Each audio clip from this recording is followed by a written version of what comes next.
Andersen's Fairy Tales by Hans Christian Andersen. The Snow Queen. Now then, let us begin. When we are at the end of the story, we shall know more than we know now. But to begin. Once upon a time there was a wicked sprite. Indeed, he was the most mischievous of all sprites. One day he was in a very good humor, for he had made a mirror with the power of causing all that was good and beautiful, when it was reflected therein, to look poor and mean. But that which was good for nothing, and looked ugly, was shown magnified, and increased in ugliness. In this mirror the most beautiful landscapes looked like boiled spinach, and the best persons were turned into frights, or appeared to stand on their heads. Their faces were so distorted that they were not to be recognized, and if anyone had a mole, you might be sure that it would be magnified and spread over both nose and mouth. "That's glorious fun," said the sprite. If a good thought passed through a man's mind, then a grin was seen in the mirror. And the sprite laughed heartily at his clever discovery. All the little sprites who went to his school, for he kept a sprite school, told each other that a miracle had happened, and that now, only, as they thought, it would be possible to see how the world really looked. They ran about with the mirror, and at last there was not a land or a person who was not represented distorted in the mirror. So then they thought they would fly up to the sky and have a joke there. The higher they flew with the mirror, the more terribly it grinned.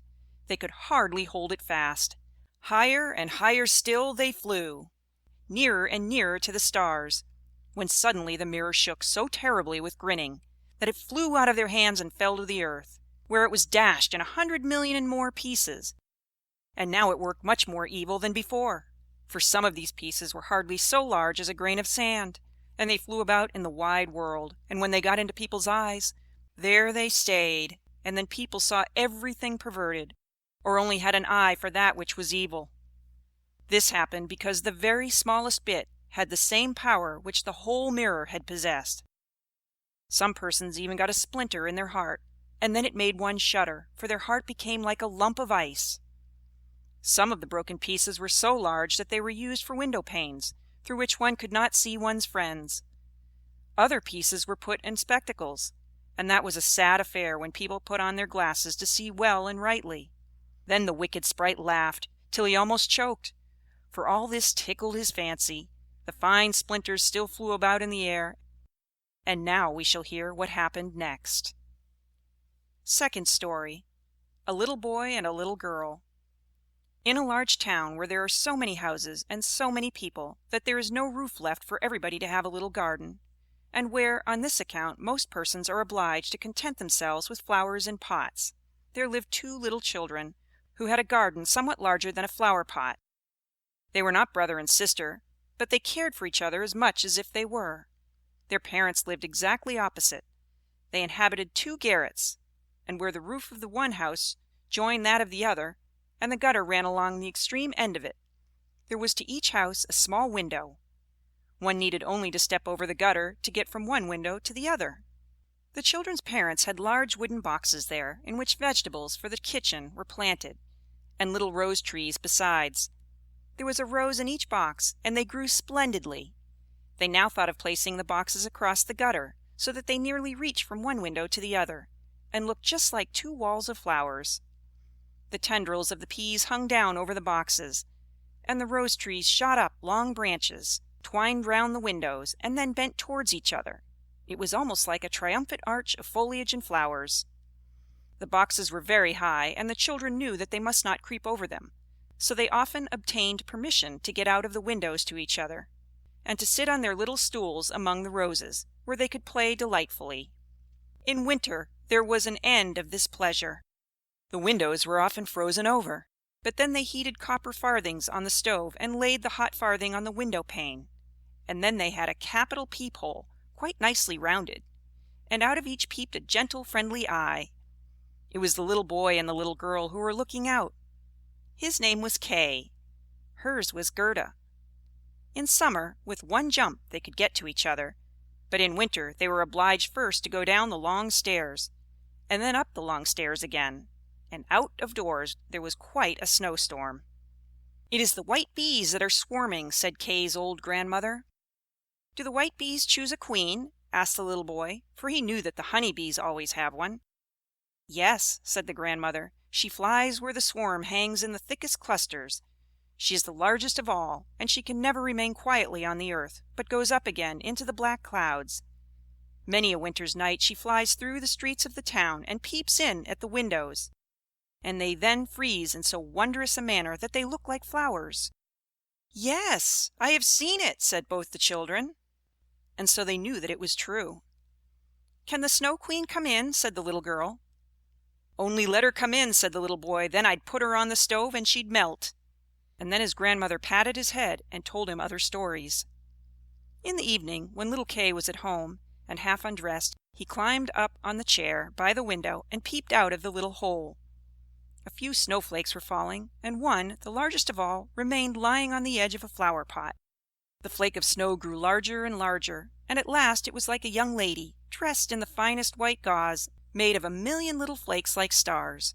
She was so beautiful and delicate, but she was of ice, of dazzling, sparkling ice, yet she lived. Her eyes gazed fixedly like two stars, but there was neither quiet nor repose in them. She nodded towards the window, and beckoned with her hand. The little boy was frightened and jumped down from the chair. It seemed to him as if at the same moment a large bird flew past the window. The next day it was a sharp frost, and the spring came.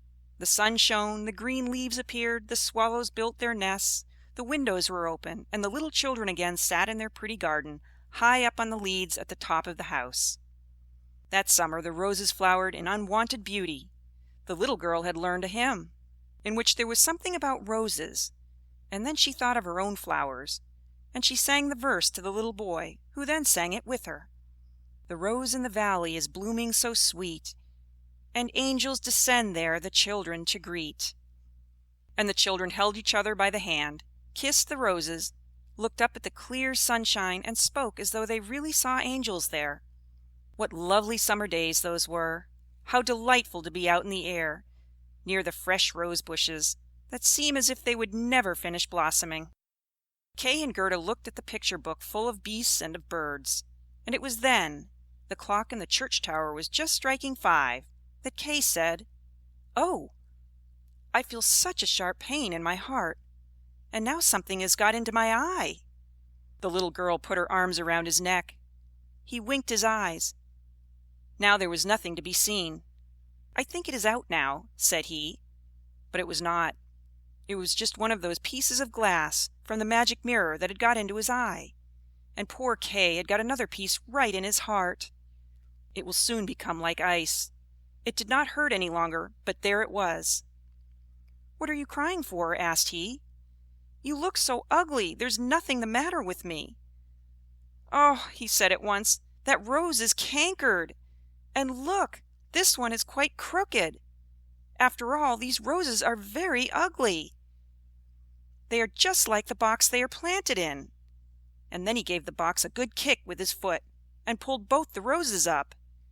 "What are you doing?" cried the little girl.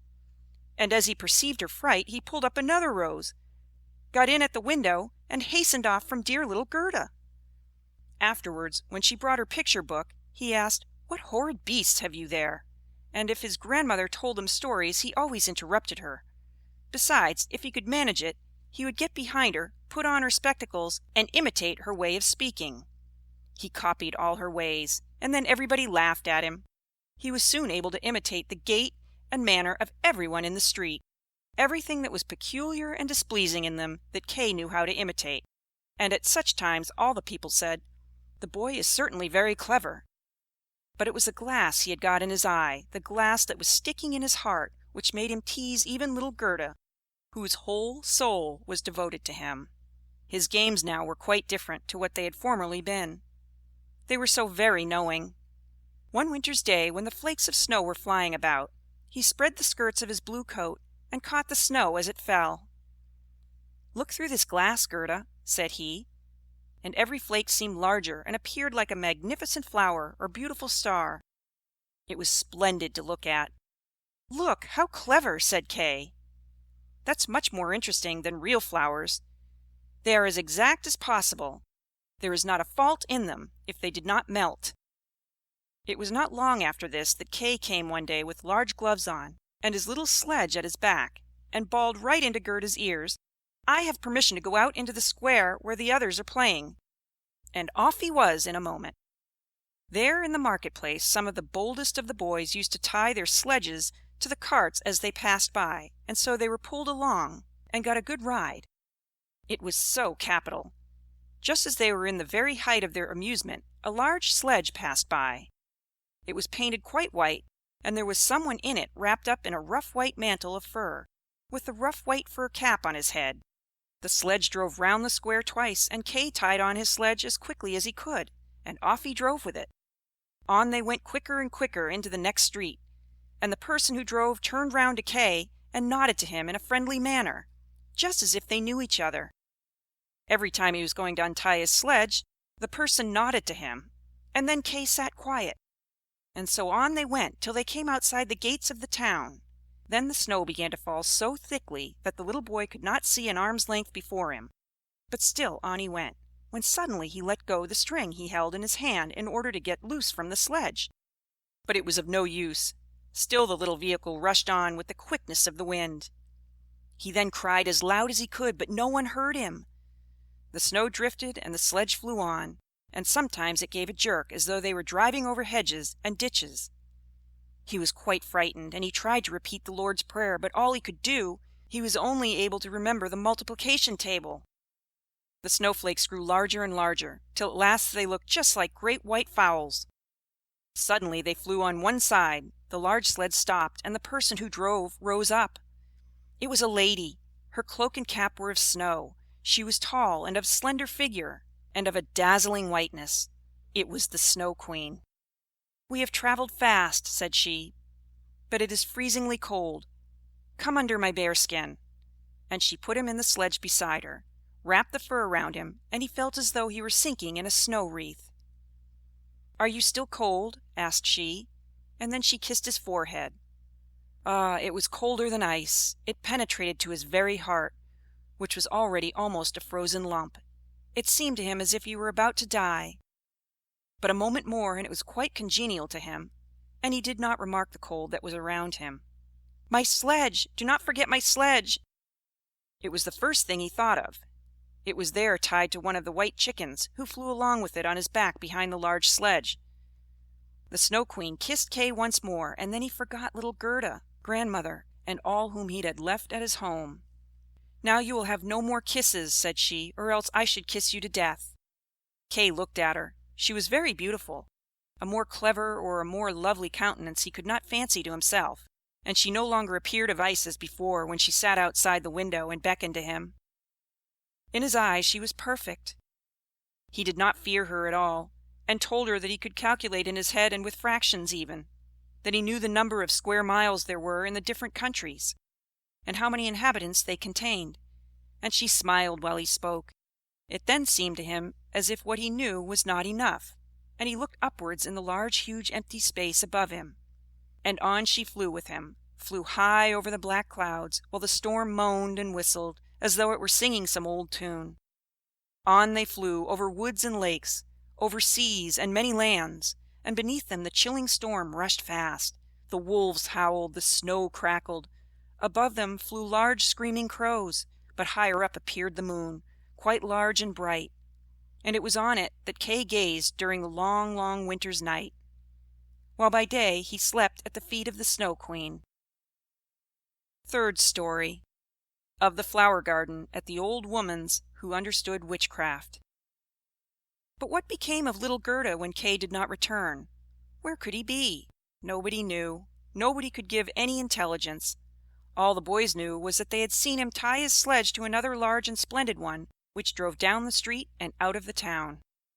Nobody knew where he was. Many sad tears were shed, and little Gerda wept long and bitterly. At last she said he must be dead, that he had been drowned in the river which flowed close to the town. Oh, those were very long and dismal winter evenings. At last spring came, with its warm sunshine. "Kay is dead and gone," said little Gerda. "That I don't believe," said the sunshine. "Kay is dead and gone," said she to the swallows. "That I don't believe," said they, and at last little Gerda did not think so any longer either. "I'll put on my red shoes," said she one morning, Kay has never seen them, and then I'll go down to the river and ask there." It was quite early. She kissed her old grandmother, who was still asleep, put on her red shoes, and went alone to the river. "Is it true that you have taken my little playfellow? I will make you a present of my red shoes if you will give him back to me." And, as it seemed to her, the blue waves nodded in a strange manner. Then she took off her red shoes, the most precious things she possessed, and threw them both into the river. But they fell close to the bank, and the little waves bore them immediately to land. It was as if the stream would not take what was dearest to her, for in reality it had not got little Kay. But Gerda thought that she had not thrown the shoes out far enough. So she clambered into a boat which lay among the rushes, went to the furthest end, and threw out the shoes. But the boat was not fastened, and the motion which she occasioned made it drift from the shore. She observed this and hastened to get back, but before she could do so the boat was more than a yard from the land, and was gliding quickly onward. Little Gerda was very frightened and began to cry, but no one heard her except the sparrows, and they could not carry her to land, but they flew along the bank and sang as if to comfort her. "Here we are! Here we are!" The boat drifted with the stream. Little Gerda sat quite still without shoes, for they were swimming behind the boat, but she could not reach them, because the boat went much faster than they did. The banks on both sides were beautiful. Lovely flowers, venerable trees, and slopes with sheep and cows, but not a human being was to be seen. "Perhaps the river will carry me to little Kay," said she. And then she grew less sad. She rose and looked for many hours at the beautiful green banks. Presently she sailed by a large cherry orchard, where was a little cottage with curious red and blue windows. It was thatched, and before it 2 wooden soldiers stood sentry, and presented arms when anyone went past. Gerda called to them, for she thought they were alive, but they of course did not answer. She came close to them, for the stream drifted the boat quite near the land. Gerda called still louder, and an old woman then came out of the cottage, leaning upon a crooked stick. She had a large broad-brimmed hat on, painted with the most splendid flowers. "Poor little child," said the old woman, "how did you get upon the large rapid river to be driven about so in the wide world?" And then the old woman went into the water, caught hold of the boat with her crooked stick, drew it to the bank, and lifted little Gerda out. And Gerda was so glad to be on dry land again, but she was rather afraid of the strange old woman. "But come and tell me who you are, and how you came here," said she.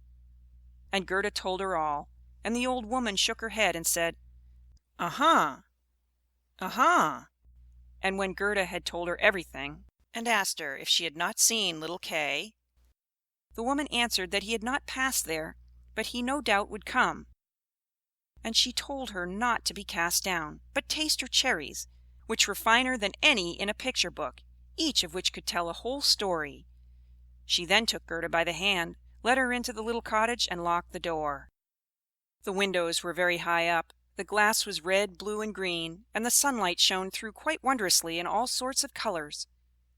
On the table stood the most exquisite cherries, and Gerda ate as many as she chose, for she had permission to do so.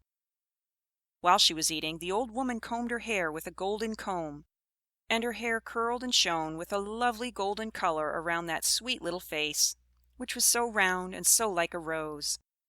"I have often longed for such a dear little girl," said the old woman. "Now you shall see how well we agree together." And while she combed little Gerda's hair, the child forgot her foster brother Kay more and more. For the old woman understood magic, but she was no evil being. She only practiced witchcraft a little for her own private amusement, and now she wanted very much to keep little Gerda. She therefore went out in the garden, stretched out her crooked stick towards the rose bushes, which, beautifully as they were blowing, all sank into the earth, and no one could tell where they had stood. The old woman feared that if Gerda should see the roses, she would then think of her own, would remember little Kay, and run away from her. She now led Gerda into the flower garden. Oh, what odor and what loveliness was there! Every flower that one could think of, and every season, stood there in fullest bloom. No picture book could be gayer or more beautiful. Gerda jumped for joy, and played till the sun set behind the tall cherry tree. She then had a pretty bed, with a red silken coverlet filled with blue violets. She fell asleep, and had as pleasant dreams as ever a queen on her wedding day. The next morning she went to play with the flowers in the warm sunshine, and thus passed away a day. Gerda knew every flower, and numerous as they were, it still seemed to Gerda that one was wanting, though she did not know which. One day, while she was looking at the hat of the old woman painted with flowers, the most beautiful of them all seemed to her to be a rose. The old woman had forgotten to take it from her hat when she made the others vanish in the earth. But so it is, as one's thoughts are not collected. "What!" said Gerda, "are there no roses here?" And she ran about amongst the flower beds, and looked, but there was not one to be found. She then sat down and wept, but her hot tears fell just where a rose bush had sunk. And when her warm tears watered the ground, the tree shot up suddenly, as fresh and blooming as when it had been swallowed up. Gerda kissed the roses, thought of her own dear roses at home, and with them of little Kay. "Oh, how long I have stayed!" said the little girl. "I intended to look for Kay. Don't you know where he is?" she asked of the roses. "Do you think he is dead and gone?" "Dead he certainly is not," said the roses. "We have been in the earth where all the dead are, but Kay was not there." "Many thanks," said little Gerda, and she went to the other flowers, looked into their cups, and asked, "Don't you know where little Kay is?" But every flower stood in the sunshine, and dreamed its own fairy tale or its own story, and they all told her very many things, but not one knew anything of Kay. Well, what did the tiger lily say? "Hearest thou not the drum? Boom, boom. Those are the only two tones. Always boom, boom. Hark to the plaintive song of the old woman, to the call of the priests. The Hindu woman in her long robe stands upon the funeral pile. The flames rise around her and her dead husband, but the Hindu woman thinks on the living one in the surrounding circle, on him whose eyes burn hotter than the flames, on him the fire of whose eyes pierces her heart more than the flames which soon will burn her body to ashes. Can the heart's flame die in the flame of the funeral pile?" "I don't understand that at all," said little Gerda. "That is my story," said the lily. "What did the convolvulus say?" "Projecting over a narrow mountain path, there hangs an old feudal castle. Thick evergreens grow on the dilapidated walls and around the altar, where a lovely maiden is standing. She bends over the railing and looks out upon the rose. No fresher rose hangs on the branches than she. No apple blossom carried away by the wind is more buoyant. How her silken robe is rustling! Is he not yet come?" "Is it Kay that you mean?" asked little Gerda. "I'm speaking about my story, about my dream," answered the convolvulus. "What did the snowdrops say?" "Between the trees a long board is hanging. It is a swing. Two little girls are sitting in it, and swing themselves backwards and forwards. Their frocks are as white as snow, and long green silk ribbons flutter from their bonnets. Their brother, who is older than they are, stands up in the swing.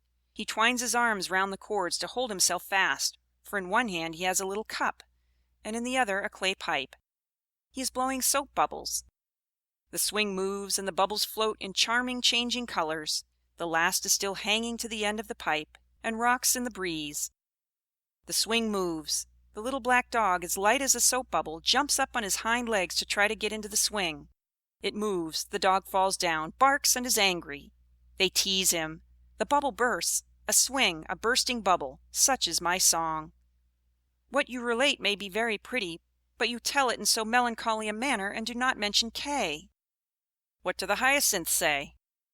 "There were once upon a time 3 sisters, quite transparent and very beautiful. The robe of the one was red, that of the second blue, and that of the third white.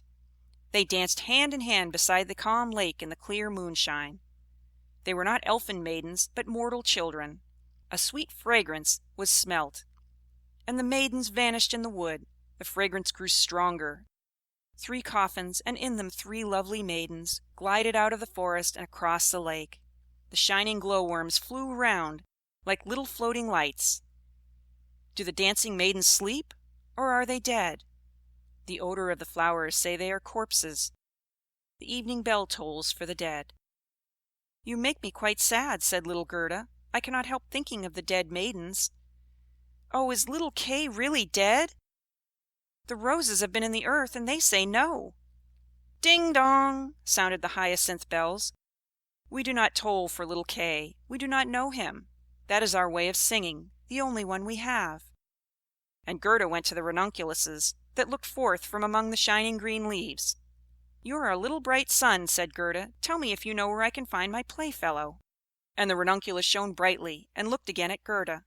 What song could the ranunculus sing? It was one that said nothing about Kay either. In a small court the bright sun was shining in the first days of spring. The beams glided down the white walls of a neighbor's house, and close by the fresh yellow flowers were growing, shining like gold in the warm sun rays. An old grandmother was sitting in the air. Her granddaughter, the poor and lovely servant, just come for a short visit. She knows her grandmother. There was gold, pure virgin gold, in that blessed kiss. "There, that is my little story," said the ranunculus. "My poor old grandmother," sighed Gerda. "Yes, she is longing for me, no doubt. She is sorrowing for me, as she did for little Kay. But I will soon come home, and then I will bring Kay with me. It is of no use asking the flowers. They only know their own old rhymes, and can tell me nothing." And she tucked up her frock, to enable her to run quicker. But the narcissus gave her a knock on the leg just as she was going to jump over it. She stood still, looked at the long yellow flower, and asked, "You perhaps know something?" And she bent down to the narcissus, and what did it say? "I can see myself. I can see myself. Oh, how odorous I am! Up in the little garret there stands, half dressed, a little dancer. She stands now on one leg, now on both. She despises the whole world, yet she lives only in imagination. She pours water out of the teapot over a piece of stuff which she holds in her hand. It is the bodice. Cleanliness is a fine thing. The white dress is hanging on the hook. It was washed in the teapot, and dried on the roof. She puts it on, ties a saffron-colored kerchief round her neck, and then the gown looks whiter. I can see myself. I can see myself." "That's nothing to me," said little Gerda. "That does not concern me." And then off she ran to the further end of the garden. The gate was locked, but she shook the rusted bolt till it was loosened, and the gate opened, and little Gerda ran off barefooted into the wide world. She looked round her thrice, but no one followed her. At last she could run no longer. She sat down on a large stone, and when she looked about her, she saw that the summer had passed. It was late in the autumn, but that one could not remark in the beautiful garden, where there was always sunshine, and where there were flowers the whole year round. "Dear me, how long I have stayed!" said Gerda. "Autumn is come. I must not rest any longer." And she got up to go further. Oh, how tender and wearied her little feet were! All around it looked so cold and raw. The long willow leaves were quite yellow, and the fog dripped from them like water. One leaf fell after the other. The sloes only stood full of fruit, which set one's teeth on edge. Oh, how dark and comfortless it was in the dreary world! Fourth Story. The Prince and Princess. Gerda was obliged to rest herself again, when exactly opposite to her a large raven came hopping over the white snow. He had long been looking at Gerda and shaking his head, and now he said, "Caw, caw! Good day, good day!" He could not say it better, but he felt a sympathy for the little girl, and asked her where she was going all alone. The word "alone" Gerda understood quite well, and felt how much was expressed by it. So she told the raven her whole history, and asked if he had not seen Kay. The raven nodded very gravely, and said, "It may be, it may be." "What, do you really think so?" cried the little girl, and she nearly squeezed the raven to death, so much did she kiss him. "Gently, gently," said the raven.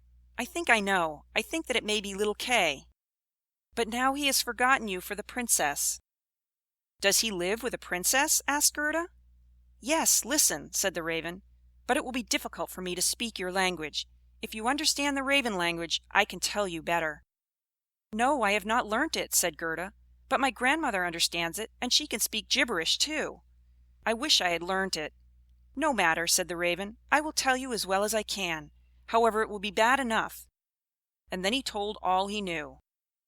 In the kingdom where we now are there lives a princess, who is extraordinarily clever, for she has read all the newspapers in the whole world, and has forgotten them again, so clever is she.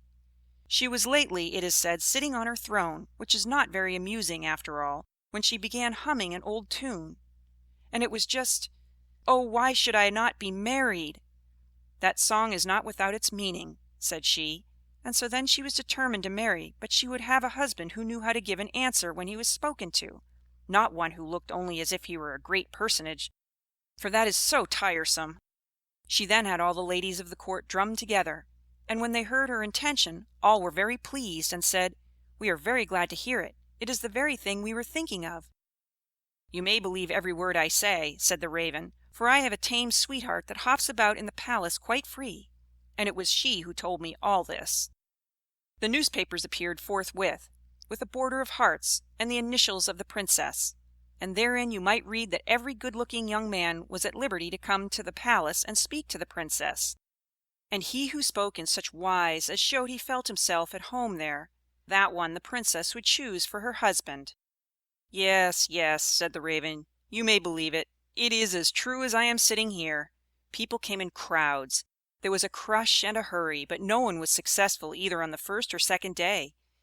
They could all talk well enough when they were out in the street, but as soon as they came inside the palace gates, and saw the guard richly dressed in silver, and the lackeys in gold on the staircase, and the large illuminated saloons, then they were abashed, and when they stood before the throne on which the Princess was sitting, all they could do was to repeat the last word they had uttered, and to hear it again did not interest her very much. It was just as if the people within were under a charm, and had fallen into a trance until they had came out again into the street. For then, oh then, they could chatter enough.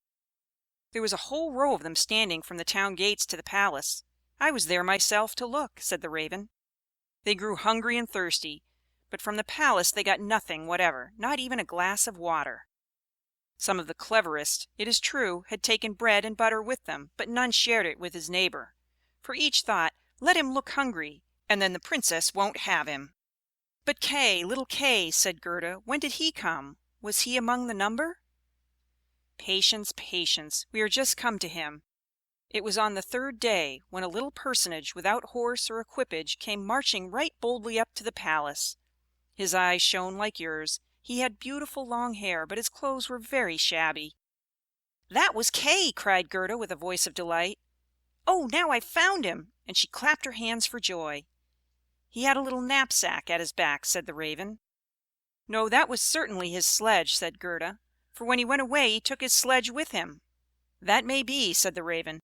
"I did not examine him so minutely, but I know from my tame sweetheart that when he came into the courtyard of the palace, and saw the bodyguard in silver, the lackeys on the staircase, he was not the least abashed. He nodded and said to them, 'It must be very tiresome to stand on the stairs. For my part, I shall go in.' The saloons were gleaming with lustres. Privy councillors and excellencies were walking about barefooted, and wore gold keys. It was enough to make anyone feel uncomfortable. His boots creaked, too, so loudly, but still he was not at all afraid." "That's Kay for certain," said Gerda. "I know he had on new boots. I have heard them creaking in Grandmamma's room." "Yes, they creaked," said the Raven, and on he went boldly up to the Princess, who was sitting on a pearl as large as a spinning wheel. All the ladies of the court with their attendants and attendants, and all the cavaliers with their gentlemen and gentlemen's gentlemen, stood round, and the nearer they stood to the door, the prouder they looked. It was hardly possible to look at the gentleman's gentleman, so very haughtily did he stand in the doorway. "It must have been terrible," said little Gerda. "And did Kay get the Princess?" "Were I not a Raven, I should have taken the Princess myself, although I am promised. It is said he spoke as well as I speak when I talk Raven language. This I learned from my tame sweetheart. He was bold and nicely behaved. He had not come to woo the Princess, but only to hear her wisdom. She pleased him, and he pleased her." "Yes, yes, for certain that was Kay," said Gerda. "He was so clever, he could reckon fractions in his head. Oh, won't you take me to the palace?" "That is very easily said," answered the Raven. "But how are we to manage it?" "I'll speak to my tame sweetheart about it. She must advise us. For so much I must tell you, such a little girl as you are will never get permission to enter." "Oh, yes, I shall," said Gerda. "When Kay hears that I am here, he will come out directly to fetch me." "Wait for me here on these steps," said the Raven. He moved his head backwards and forwards and flew away. The evening was closing in when the Raven returned. "Caw, caw," said he. "She sends you her compliments.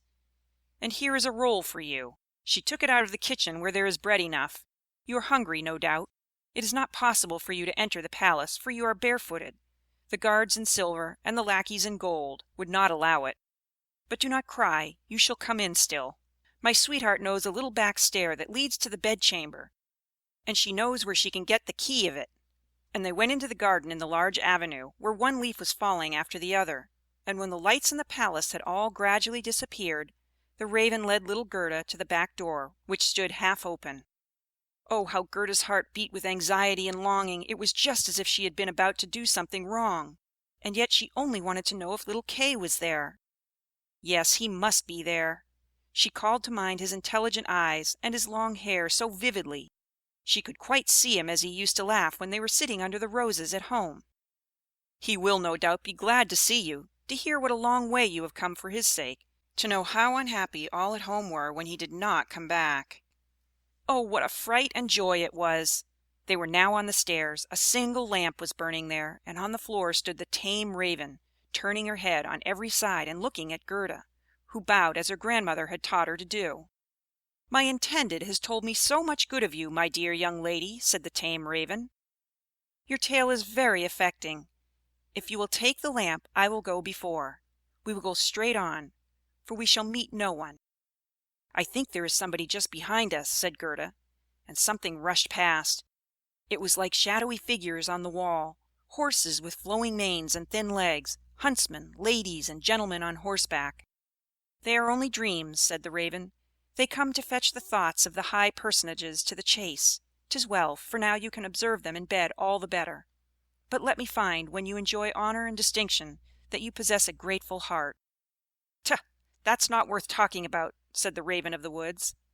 They now entered the first saloon, which was of rose-color satin, with artificial flowers on the wall.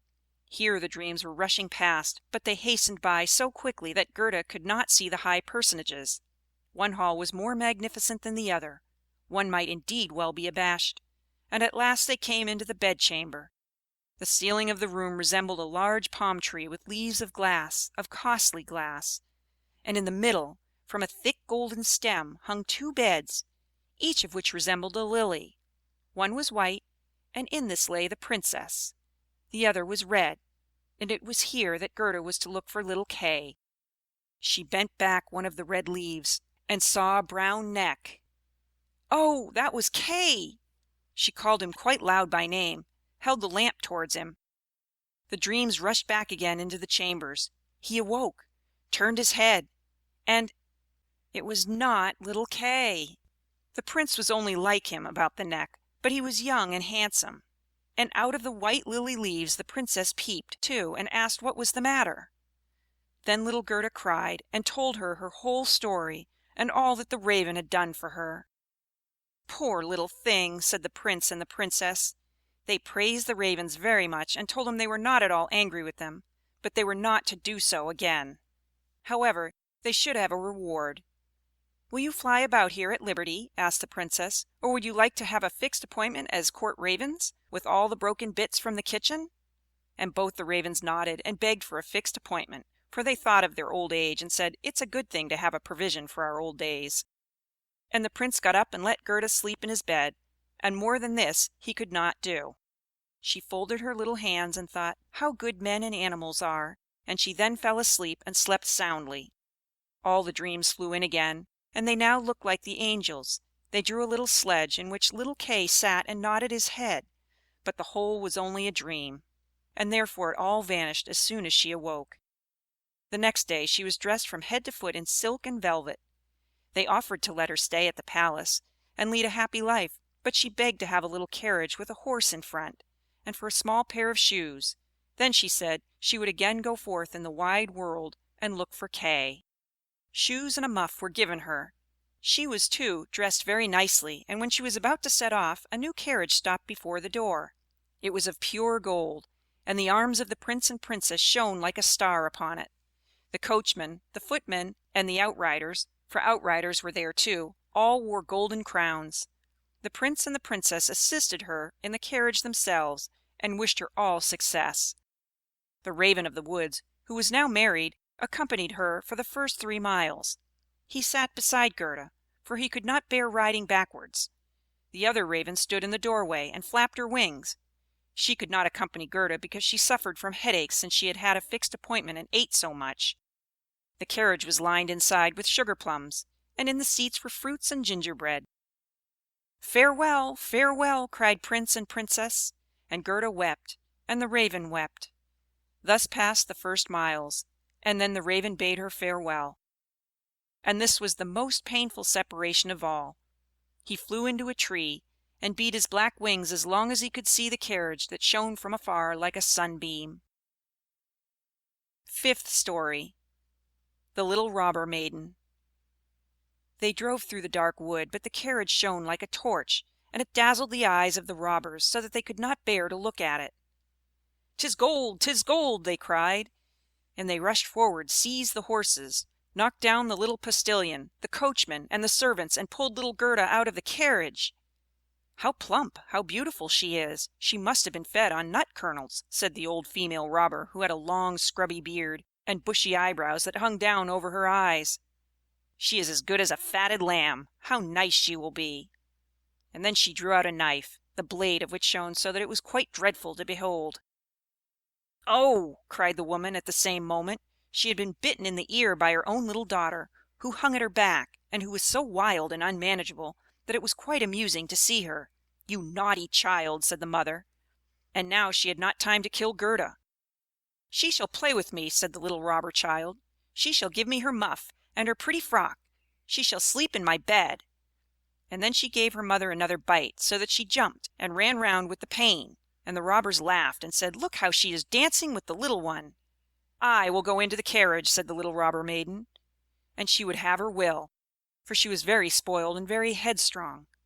She and Gerda got in, and then away they drove over the stumps of felled trees, deeper and deeper into the woods.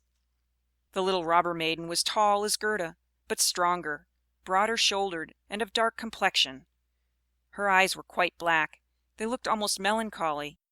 She embraced little Gerda, and said, "They shall not kill you as long as I am not displeased with you. You are doubtless a princess?" "No," said little Gerda, who then related all that had happened to her, and how much she cared about little Kay. The little robber maiden looked at her with a serious air, nodded her head slightly, and said, "They shall not kill you, even if I am angry with you. Then I will do it myself."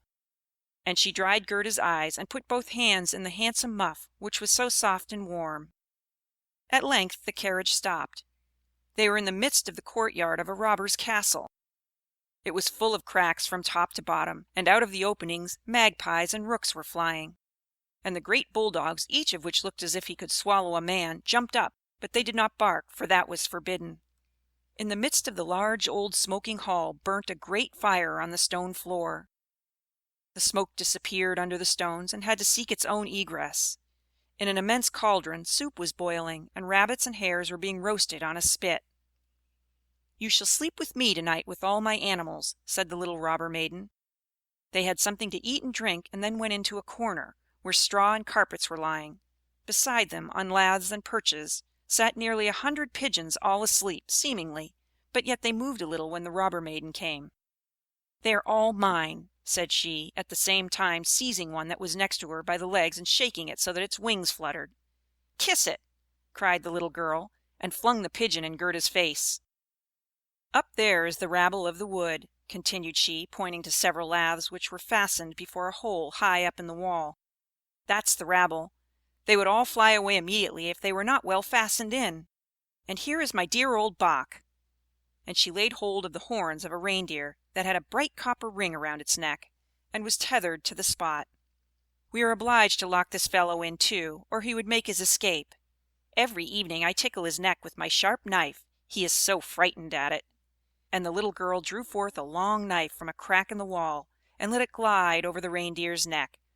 The poor animal kicked, the girl laughed, and pulled Gerda into bed with her. "Do you intend to keep your knife while you sleep?" asked Gerda, looking at it rather fearfully. "I always sleep with the knife," said the little robber maiden. "There is no knowing what may happen. But tell me now, once more, all about little Kay, and why you have started off in the wide world alone." And Gerda related all from the very beginning. The wood pigeons cooed above in their cage, and the others slept. The little robber maiden wound her arm around Gerda's neck, held the knife in the other hand, and snored so loudly that everybody could hear her. But Gerda could not close her eyes, for she did not know whether she was to live or die. The robbers sat around the fire, sang and drank, and the old female robber jumped about so, that it was quite dreadful for Gerda to see her. Then the wood pigeon said, "Coo! Coo! We have seen little Kay. A white hen carries his sledge. He himself sat in the carriage of the Snow Queen, who passed here, down just over the wood, as we lay in our nest. She blew upon us young ones, and all died except we two. Coo! Coo!" "What is that you say up there?" cried little Gerda. "Where did the Snow Queen go to? Do you know anything about it?" "She has no doubt gone to Lapland, for there is always snow and ice there. Only ask the reindeer who is tethered there. Ice and snow is there. There it is glorious and beautiful," said the reindeer. "One can spring about in the large shining valleys. The Snow Queen has her summer tent there, but her fixed abode is high up towards the North Pole, on the island called Spitzbergen."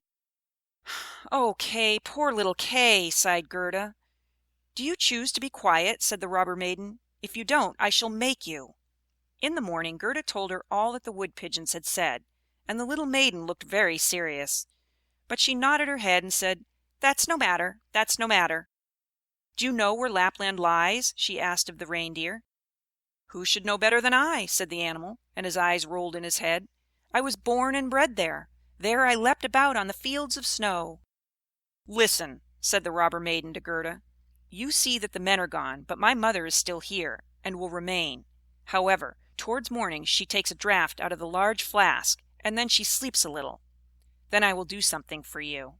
She now jumped out of bed, flew to her mother with her arms round her neck, and pulling her by the beard, said, "Good morrow, my own sweet nanny goat of a mother." And her mother took hold of her nose and pinched it till it was red and blue.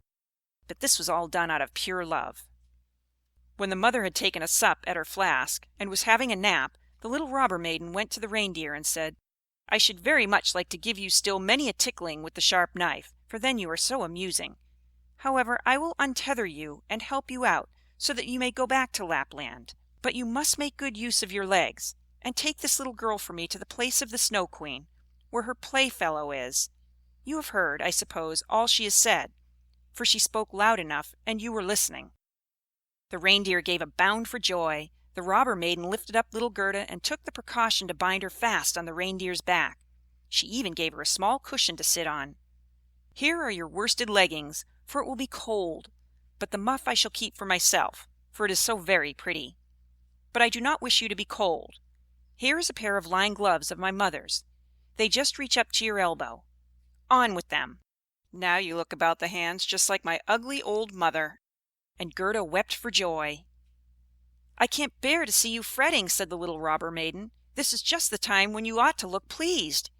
Here are 2 loaves and a ham for you, so that you won't starve." The bread and the meat were fastened to the reindeer's back. The little maiden opened the door, called in all the dogs, and then, with her knife, cut the rope that fastened the animal, and said to him, "Now off with you, but take good care of the little girl." And Gerda stretched out her hands with the large wadded gloves towards the robber maiden, and said, "Farewell." And the reindeer flew on over the brush and bramble through the great wood, over moor and heath as fast as he could go. "Ja! Ja!" was heard in the sky. It was just as if somebody was sneezing. "These are my old northern lights," said the reindeer. "Look how they gleam!" And on he now sped, still quicker. Day and night on he went. The loaves were consumed, and the ham too. And now they were in Lapland. Sixth story: The Lapland Woman and the Finland Woman.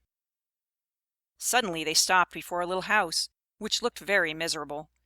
The roof reached to the ground, and the door was so low that the family were obliged to creep upon their stomachs when they went in or out. Nobody was at home except an old Lapland woman, who was dressing fish by the light of an oil lamp.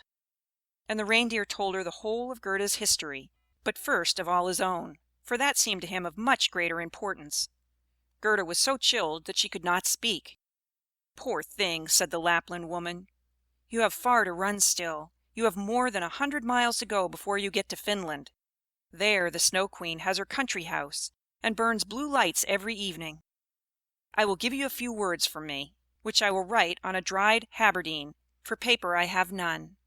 This you can take with you to the Finland woman, and she will be able to give you more information than I can." When Gerda had warmed herself and had eaten and drunk, the Lapland woman wrote a few words on a dried haberdine, begged Gerda to take care of them, put her on the reindeer, bound her fast, and away sprang the animal. "Zha! Zha!" was again heard in the air. The most charming blue lights burned the whole night in the sky, and at last they came to Finland. They knocked at the chimney of the Finland woman, for as to a door she had none. There was such a heat inside that the Finland woman herself went about almost naked. She was diminutive and dirty. She immediately loosened little Gerda's clothes, pulled off her thick gloves and boots, for otherwise the heat would have been too great, and after laying a piece of ice on the reindeer's head, read what was written on the fish skin. She read it 3 times. She then knew it by heart, so she put the fish into the cupboard, for it might very well be eaten, and she never threw anything away. Then the reindeer related his own story first, and afterwards that of little Gerda, and the Finland woman winked her eyes, but said nothing. "You are so clever," said the reindeer. "You can, I know, twist all the winds of the world together in a knot.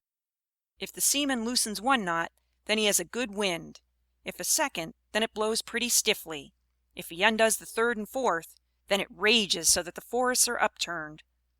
Will you give the little maiden a potion, that she may possess the strength of 12 men and vanquish the Snow Queen?" "The strength of 12 men!" said the Finland woman. "Much good that would be!" Then she went to the cupboard and drew out a large skin rolled up. When she had unrolled it, strange characters were to be seen written thereon, and the Finland woman read at such a rate that the perspiration trickled down her forehead. But the reindeer begged so hard for little Gerda, and Gerda looked so imploringly with tearful eyes at the Finland woman, that she winked and drew the reindeer aside into a corner, where they whispered together, while the animal got some fresh ice put on his head. 'Tis true little Kay is at the Snow Queen's, and finds everything there quite to his taste, and he thinks it the very best place in the world. But the reason of that is, he has a splinter of glass in his eye and in his heart. These must be got out first, otherwise he will never go back to mankind, and the Snow Queen will retain her power over him. But can you give little Gerda nothing to take which will endue her with power over the whole?" "I can give her no more power than what she has already. Don't you see how great it is? Don't you see how men and animals are forced to serve her? How well she gets through the world barefooted? She must not hear of her power from us. That power lies in her heart, because she is a sweet and innocent child. If she cannot get to the Snow Queen by herself, and rid little Kay of the glass, we cannot help her. 2 miles hence the garden of the Snow Queen begins.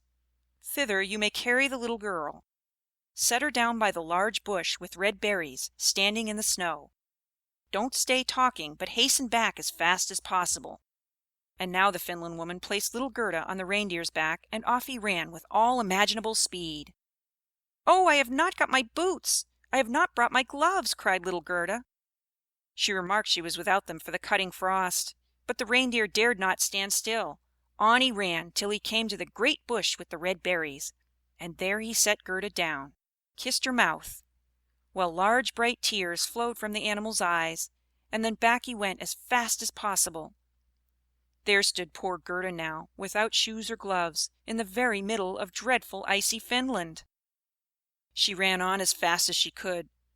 There then came a whole regiment of snowflakes, but they did not fall from above, and they were quite bright and shining from the aurora borealis. The flakes ran along the ground, and the nearer they came, the larger they grew. Gerda remembered how large and strange the snowflakes appeared when she once saw them through a magnifying glass. But now they were large and terrific in another manner. They were all alive. They were the outposts of the Snow Queen. They had the most wondrous shapes. Some looked like large ugly porcupines, others like snakes knotted together, with their heads sticking out, and others again like small fat bears, with the hair standing on end. All were of dazzling whiteness. All were living snowflakes. Little Gerda repeated the Lord's Prayer. The cold was so intense that she could see her own breath, which came like smoke out of her mouth. It grew thicker and thicker, and took the form of little angels that grew more and more when they touched the earth. All had helms on their heads, and lances, and shields in their hands. They increased in numbers, and when Gerda had finished the Lord's Prayer, she was surrounded by a whole legion. They thrust at the horrid snowflakes with their spears, so that they flew into 1,000 pieces. And little Gerda walked on bravely and in security. The angels patted her hands and feet, and then she felt the cold less, and went on quickly towards the palace of the Snow Queen. But now we shall see how Kay fared. He never thought of Gerda, and least of all that she was standing before the palace. Seventh story. What took place in the palace of the Snow Queen, and what happened afterward. The walls of the palace were of driving snow, and the windows and doors of cutting winds. There were more than 100 halls there, according as the snow was driven by the winds. The largest was many miles in extent. All were lighted up by the powerful aurora borealis, and all were so large, so empty, so icy cold, and so resplendent. Mirth never reigned there. There was never even a little bear ball, with the storm for music, while the polar bears went on their hind legs and showed off their steps. Never a little tea party of white young lady foxes. Vast, cold, and empty were the halls of the Snow Queen. The northern lights shone with such precision that one could tell exactly when they were at their highest or lowest degree of brightness. In the middle of the empty, endless hall of snow was a frozen lake. It was cracked in 1,000 pieces, but each piece was so like the other that it seemed the work of a cunning artificer. In the middle of this lake sat the Snow Queen when she was at home, and then she said she was sitting in the mirror of understanding, and that this was the only one and the best thing in the world. Little Kay was quite blue, yes, nearly black with cold, but he did not observe it, for she had kissed away all feeling of cold from his body, and his heart was a lump of ice. He was dragging along some pointed flat pieces of ice, which he laid together in all possible ways, for he wanted to make something with them, just as we have little flat pieces of wood to make geometrical figures with, called the Chinese puzzle. Kay made all sorts of figures, the most complicated, for it was an ice puzzle for the understanding.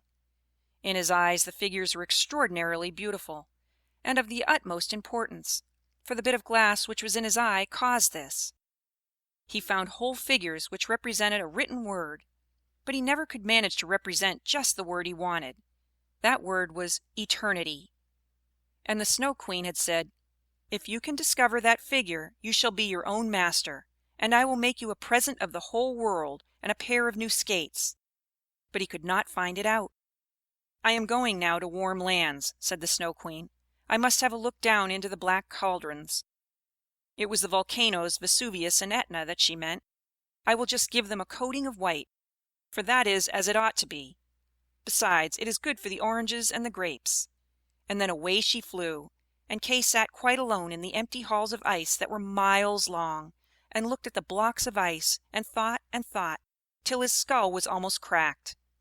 There he sat, quite benumbed and motionless. One would have imagined he was frozen to death. Suddenly little Gerda stepped through the great portal into the palace. The gate was formed of cutting winds. But Gerda repeated her evening prayer, and the winds were laid as though they slept. And the little maiden entered the vast, empty, cold halls. There she beheld Kay. She recognized him, flew to embrace him, and cried out, her arms firmly holding him the while, "Kay, sweet little Kay, have I then found you at last?" But he sat quite still, benumbed and cold. Then little Gerda shed burning tears, and they fell on his bosom. They penetrated to his heart. They thawed the lumps of ice, and consumed the splinters of the looking-glass. He looked at her, and she sang the hymn, "The rose in the valley is blooming so sweet, and angels descend there the children to greet."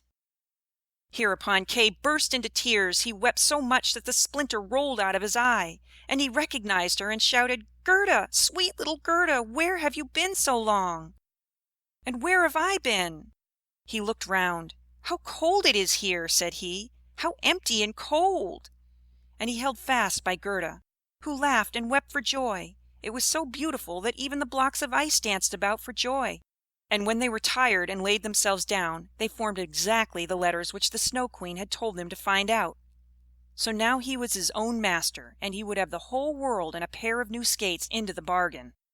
Gerda kissed his cheeks, and they grew quite blooming. She kissed his eyes, and they shone like her own. She kissed his hands and feet, and he was again well and merry. The Snow Queen might come back as soon as she liked. There stood his discharge written in resplendent masses of ice. They took each other by the hand and wandered forth out of the large hall. They talked of their old grandmother, and of the roses upon the roof, and wherever they went the wind ceased raging, and the sun burst forth, and when they reached the bush with the red berries, they found the reindeer waiting for them. He had brought another, a young one, with him, whose udder was filled with milk, which he gave to the little ones, and kissed their lips. They then carried Kay and Gerda first to the Finland woman, where they warmed themselves in the warm room, and learned what they were to do on their journey home. And they went to the Lapland woman, who made some new clothes for them and repaired their sledges. The reindeer and the young hind leaped along beside them, and accompanied them to the boundary of the country. Here the first vegetation peeped forth. Here Kay and Gerda took leave of the Lapland woman. "Farewell, farewell," they all said, and the first green buds appeared.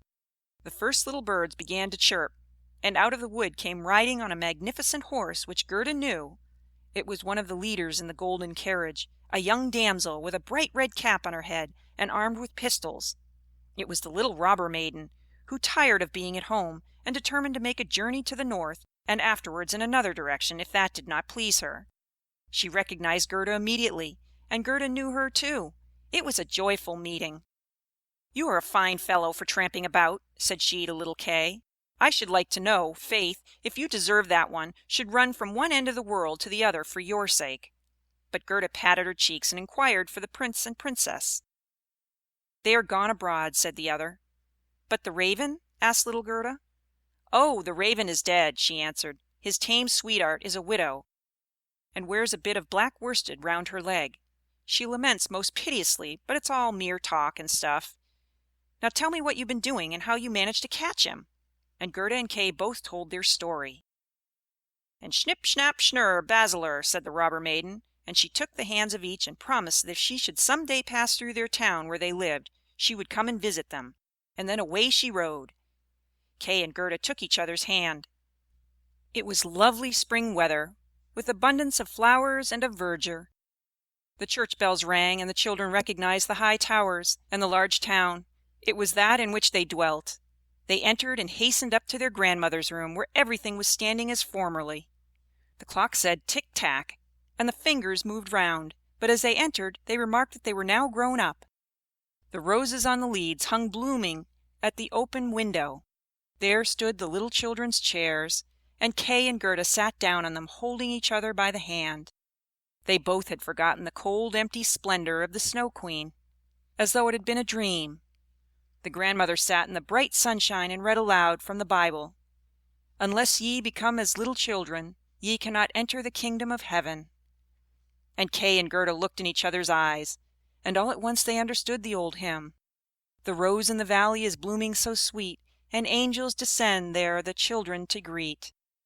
There sat the two grown-up persons, grown up and yet children, children at least in heart, and it was summer time. Summer, glorious summer. End of The Snow Queen.